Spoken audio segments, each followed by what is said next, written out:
Hey guys, my name's Susie. Thanks for clicking on my video. Today I thought I would bring to you guys an all matte but glossy everywhere else tutorial, but it kind of inspired for spring. I like these really warm colors and oranges and tans and things like that.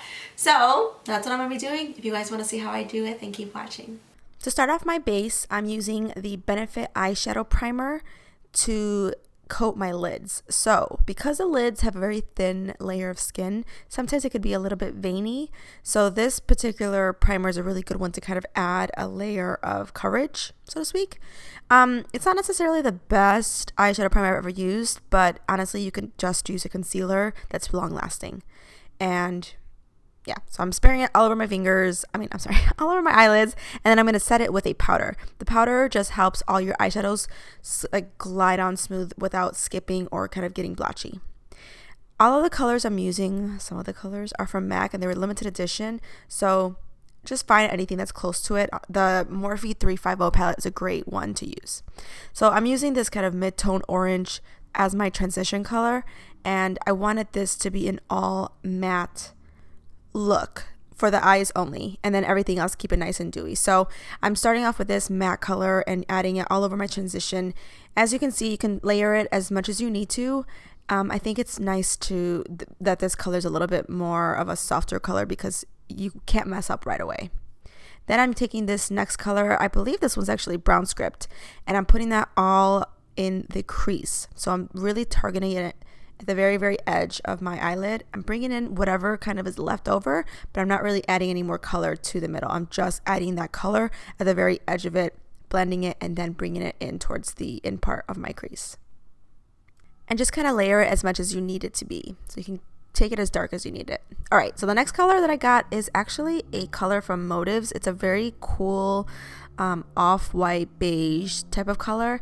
And I remember when I first saw it, I was like, boring, but it actually does serve a purpose in my collection. I actually do like it, and I think it works really well when you layer it with a small dense brush.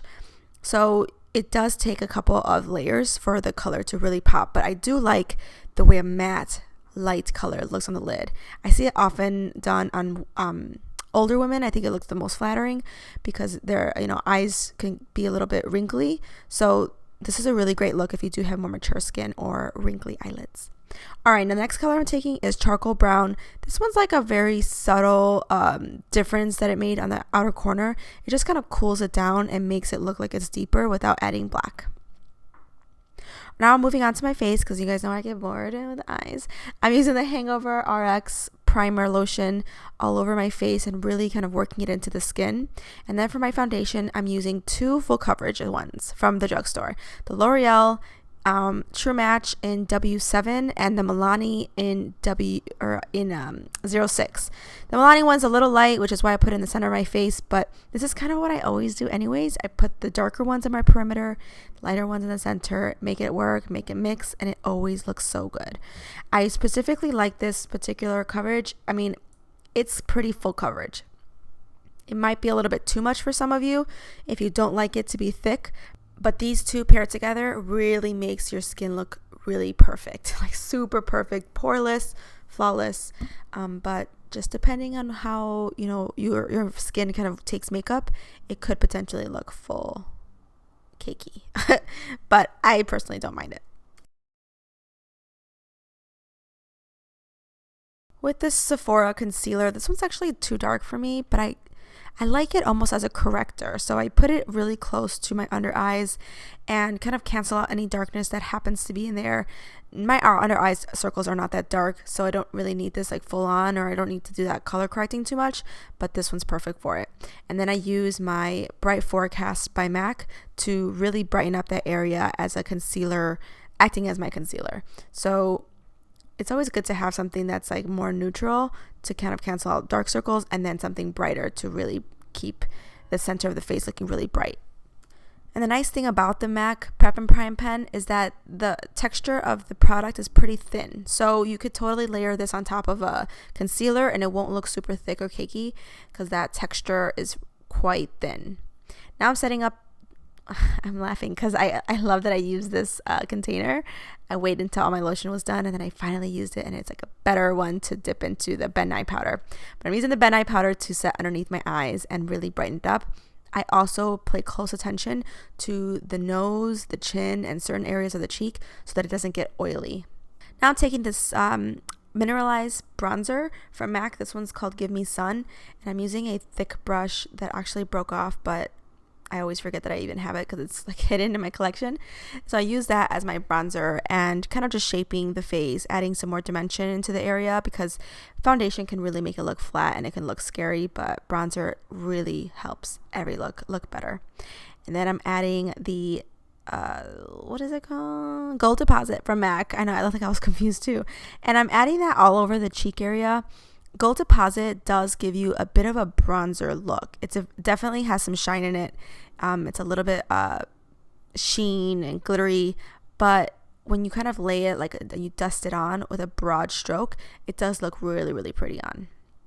And then to really top it off and make that highlight beam, I'm using Global Glow by MAC, and that one's going to be targeted more at my cheeks and the cheekbones to really add that highlight look. Because the eyes are so matte, it's kind of nice to have something that's more shiny on the cheeks. And I'm also adding a little bit of that on the brow bone, just a little bit for some dimension, but I know that I said that eyes would be matte, but I did need some just in the corners. And then I'm using just the same colors that I used on my eyelids underneath on my eyes for my drop shadow. I tell the girls this all the time: whenever you add drop shadow to your bottom lash line, it makes your eyes look rounder, makes them look bigger, makes them look less harsh if you are wearing an eyeliner, and it just gives a different look to the eyes. So I think if you haven't tried this before, I would definitely recommend to try it. Now for my eyeliner, I'm using the Rimmel Nude pencil. It's one of my favorite textures, honestly. It doesn't last forever and ever. You can set it with an eyeshadow that's light, and you just pretty much stamp it on top of the eyeliner.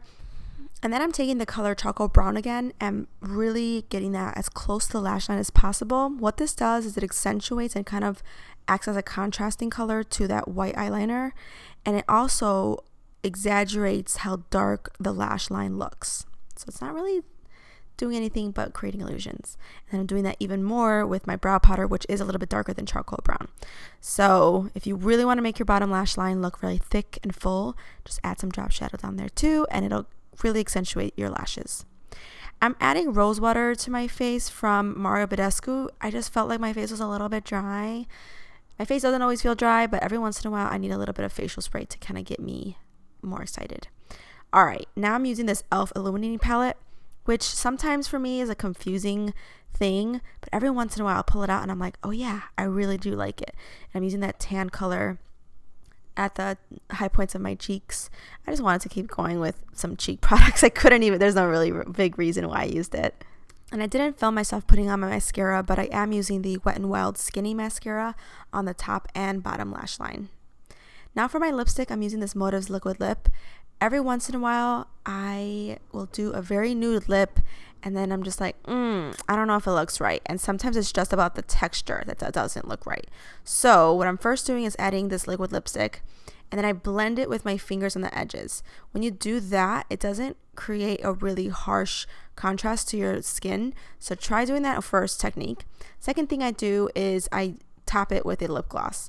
The lip gloss I'm using is an Elixir from Maybelline. It's one of those old ones that everybody loved for like a short hot minute. But I love it still. I think it's a really great topper for liquid lipsticks, and it does create a different dimension on the lips. So this is my way of making a really nude lipstick work. I hope you guys enjoyed that tutorial. Let me know in the comments if you want to see any other tutorials from me. I'll be sure to get to those. I'll see you guys later. Bye!